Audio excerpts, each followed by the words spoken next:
Spotted in Los Angeles, today Lori Laughlin waived her next court appearance in a clear signal she's headed towards trial. The Hollywood actress and her fashion designer husband are doubling down, both pleading not guilty to a new charge of conspiracy to commit bribery in a superseding indictment. I think given all of the evidence that's out there against her, it's a big gamble to plead not guilty now. The bold legal move comes as prosecutors up the ante, charging the couple with 3 felonies that combined could mean a maximum potential prison sentence of 45 years if convicted.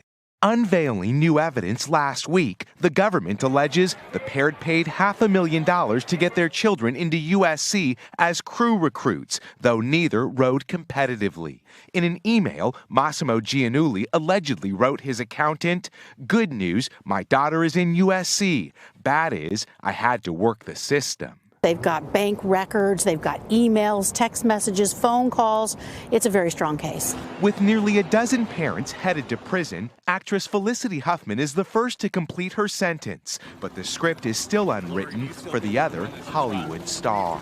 Miguel Almaguer, NBC News, Los Angeles. Hey, NBC News fans, thanks for checking out our YouTube channel. Subscribe by clicking on that button down here.